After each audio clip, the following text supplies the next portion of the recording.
So, folks, late last night at approximately 1 a.m., the Supreme Court issued a unusual decision. It was issued, again, in the middle of the night, and it was done largely without an issue having been brought directly to the Supreme Court. What was being considered was in the Fifth Circuit Court of Appeals, and the Supreme Court decided to step down from their lofty peak and intrude on the Fifth Circuit's dealings, because the appeal went to both the Supreme Court and the Fifth Circuit on an emergency motion.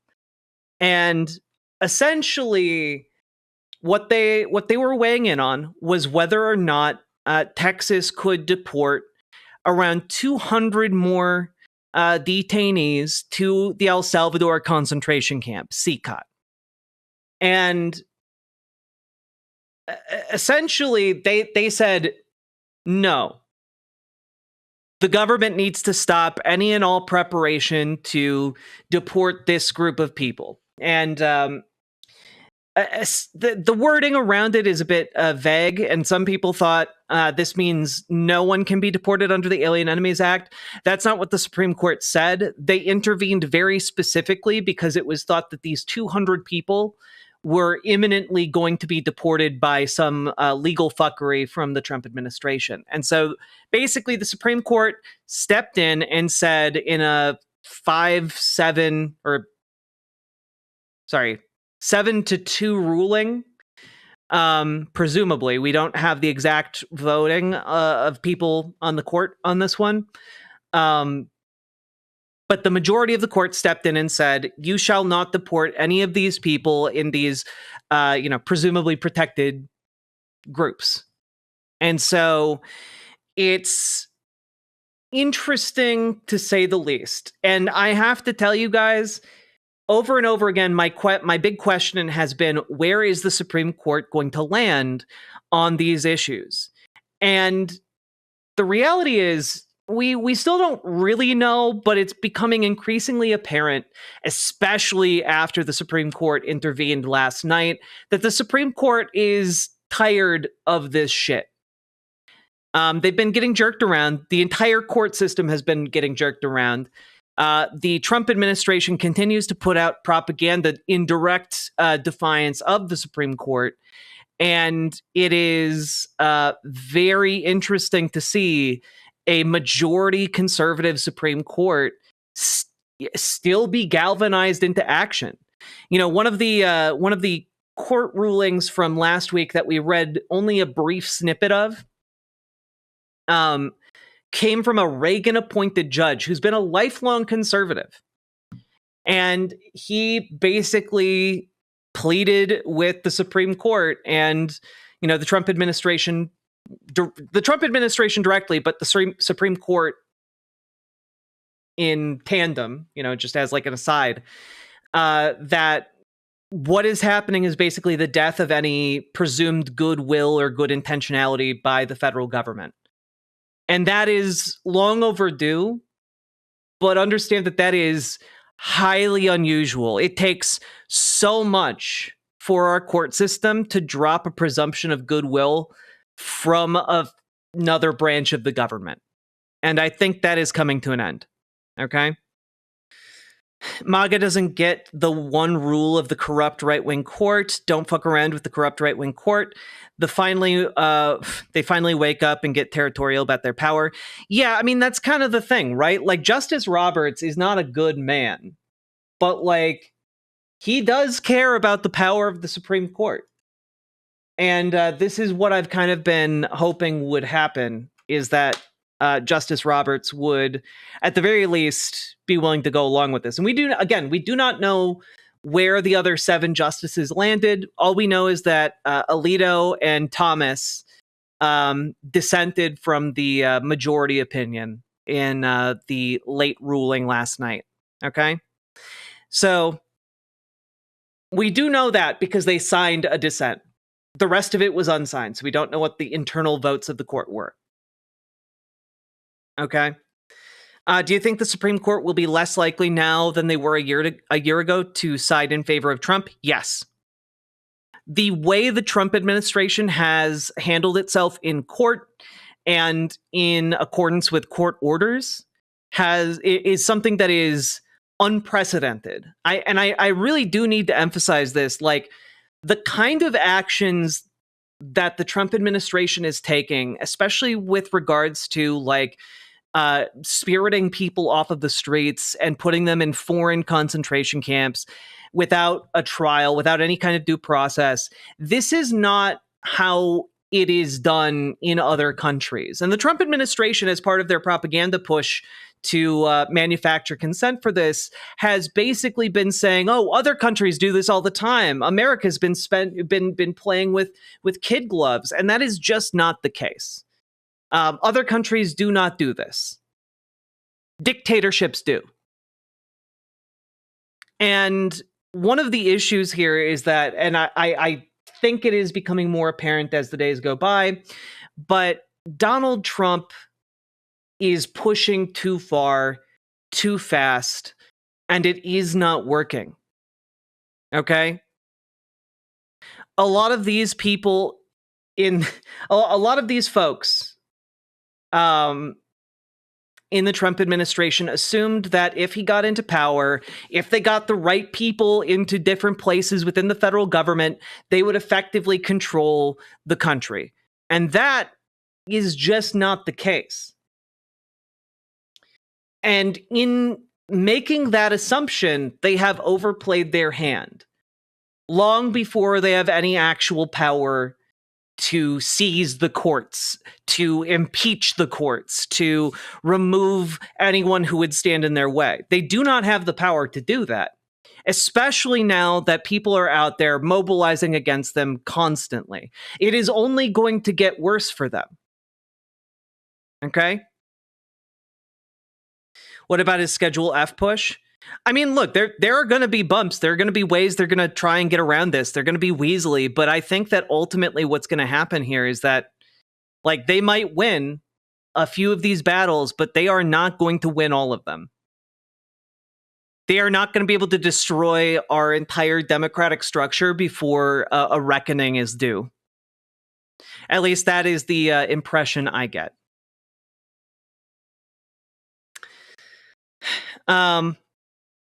So one of the things we need to talk about here is that this only applied to this particular group of 200 folks. And it's more complicated. I'm gonna need more time to like fully understand the ramifications, but this was a huge thing that the Supreme Court did. Understand that in terms of like Supreme Court actions as messages to the Trump administration, this is a seismic shift. You know? And there is a possibility here, like if we just pause for a moment and look at alternatives and how things could have played out differently. Donald Trump, if he had played a slower game, if he had tried to draw this out for a bit longer, if he had played more by the rules, might have been able to achieve a lot of these same ends that he has. That he has as goals right now, right? He might have been able to achieve them.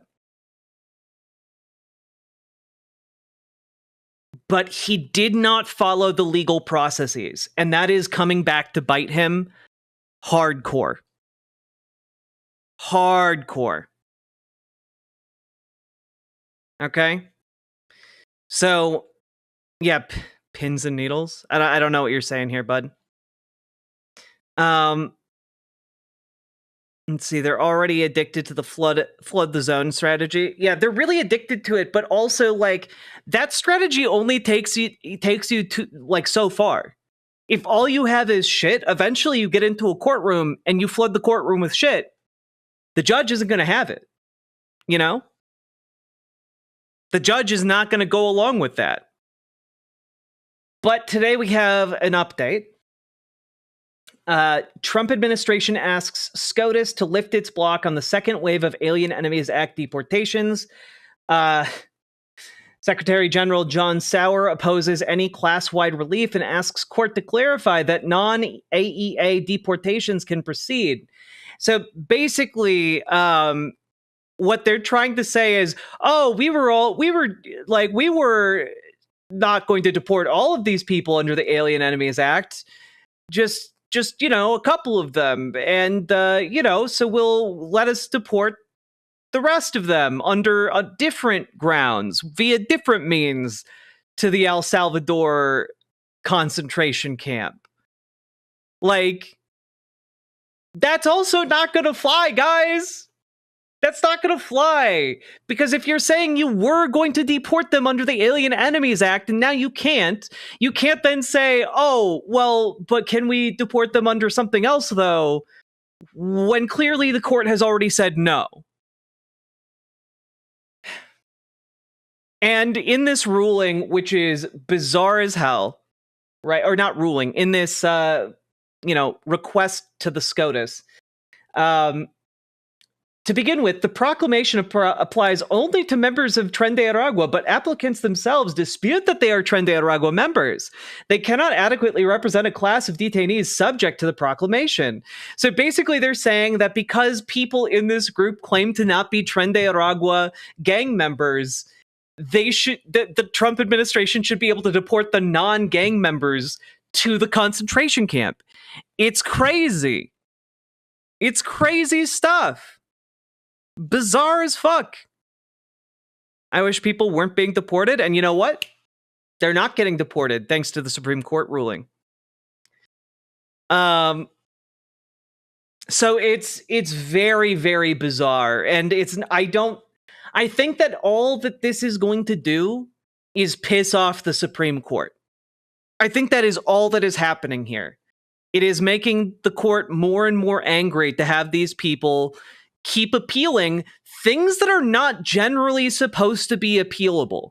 Most of these appeals, by the way, that are happening are outside of the bounds of normal legal proceedings. Okay? And it is interesting to see this all play out because, these people, naturally, conservative judges would work with conservative, lawmakers, a conservative administration. Naturally, they would be friends. But the fact that the Trump administration is not content with merely deporting people, but feels the need to send people to a concentration camp is ultimately what is doing them in here, and denying people due process as opposed to giving them their constitutional rights.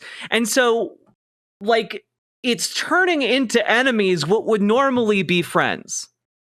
And it's very interesting to see, I think the Supreme Court was trying to say you need to stop, and they're just barreling ahead unchanged anyway. Yeah, and I do think we are rapidly approaching a time where people are going to start going to prison. Because, again, there is no justification for these deportations, for these kidnappings, for this denial of due process that the Supreme Court has already ordered happen. And, yeah.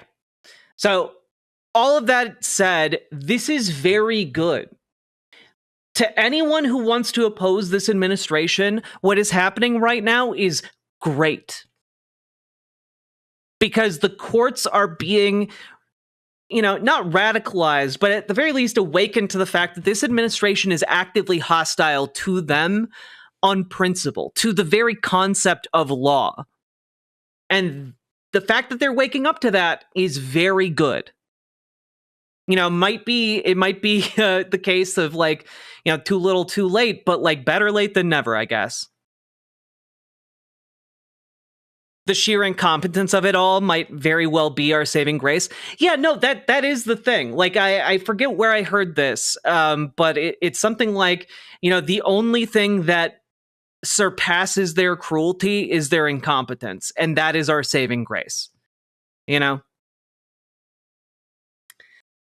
And when I talk about like their incompetence, okay, here is a statement from the White House liaison to the Department of Homeland Security, whose name is Paul Igracia. And he posted this on Twitter. Like, this is just where he lives. Generations of lawyers and judges on both sides of the aisle have been infected with a parasitical ideology that denies reason and common sense, causing irreparable damage to our judicial system. This is why a putatively conservative Supreme Court so often fails to uphold the most basic principles of constitutional governance. Nations require borders in order to preserve national sovereignty, define citizenship, and allocate rights. That 7 members, including 3 appointed by President Trump in his last administration, no less, would choose to willfully ignore that most basic precept of national sovereignty demonstrates that the Supreme Court would rather actively participate in America's ruination rather than work alongside the duly elected president to help reestablish the rule of law. This is why the ongoing efforts to hold elite universities, law firms, and law schools accountable by the Trump administration is so vitally important. And I just have to say, like, bold move when your entire, purview is currently in litigation in front of the Supreme Court, to put out a statement calling them a bunch of morons who don't understand the law. Do you understand, like, do you understand how badly that impacts your case? How big of a fucking yourself over this is actively? And guys, we're not even done. There's a second part. Okay? The cancer in our judicial system begins with the poison taught by these institutions, which has infected even so-called conservative lawyers and judges with the same anti-constitutional, anti-American, immoral ideologies over decades and decades. Law must be moderated by the virtues, including individual responsibility and wisdom. Its practitioners must have mastery over these virtues in order to properly execute the laws for a free and self-governing people. That imperative was long ago abandoned by our educational institutions. The judges in law courts today, including the majority in the nation's highest court, telegraph with these decisions that they have no understanding of law and its proper function and role. Do you have any idea? Like, I understand this guy's a Nazi. Like, obviously, this guy is a Nazi. But, like, dude is literally saying to the Chief Justice of the Supreme Court of the United States that you don't understand the law. And yeah, I mean, like, guys, nothing better for our cause could happen than for these people to start personally insulting Chief Justice John Roberts and saying he has no understanding of the law. Understand that, like, the number one thing that motivates John Roberts is decorum, and, like, people outside of his courtroom telling him that he doesn't understand the law might be one of the things that actually makes the difference in his rulings going forward. President Trump is the first leader who has actually meaningfully attempted to reverse this destructive trajectory, and done so with the gravitas of executive power that will be sure to have a long-lasting impact for years to come. And, like, oh man. Doug, White House liaison to the DHS. Fucking up. That tweet was the definition of using big words to sound smart because I'm an idiot. Yeah, I mean, that tweet is that, but also it's to hide the fascism. And, like, obviously it's not subtle in there, but, like, fascists like to use larger words in some cases to try and obfuscate that they are dumb fucks whose very existence is antithetical to knowledge, curiosity, and like, they are just against all of this. Notice he attacked higher learning. He attacked the highest institution of law we have in this country. Ben Shapiro loves to do that. It's true.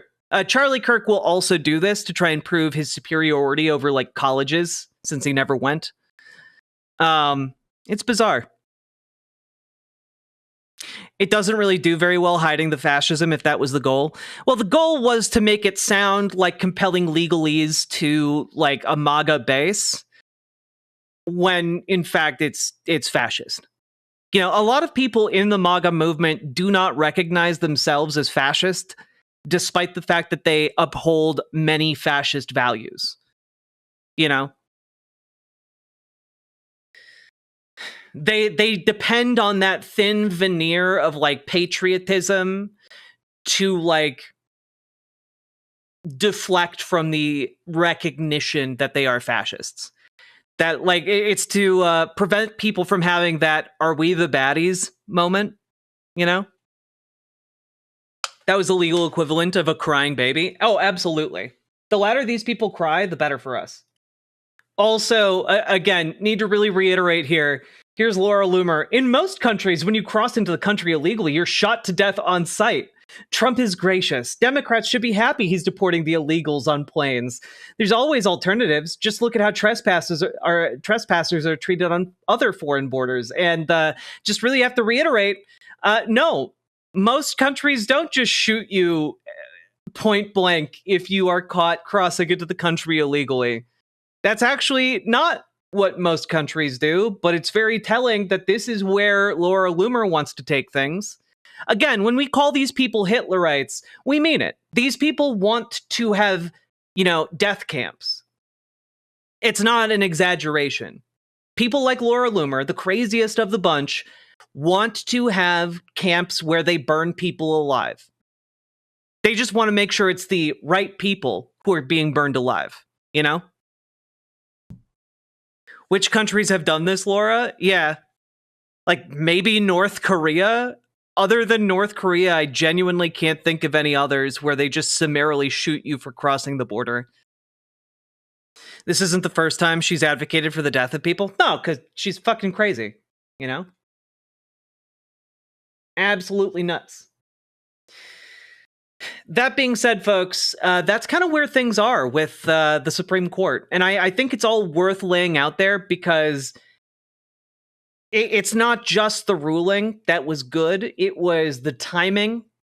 Because, like, guys, the Supreme Court's old. They issued this ruling at 1 o'clock in the morning. That indicates they are aware of some need for urgency. It indicates that they are aware that this is a time of expedited movements. It indicates they are aware that the Trump administration is trying to get around them by acting faster than they can. And so they were proactive. One of the very few things that the Supreme Court usually isn't. They were proactive, and they got involved before these people could be deported. So, that's where we're at. Durable Jack is coming to town. All the viewers gather round. Twitch and YouTube and swishy streams. All that content is bursting the seams. Politics, gaming, and plenty more. Your sense of fashion you'll adore. So grab your stuff and hop aboard. We're going straight to Jack's Discord. Viva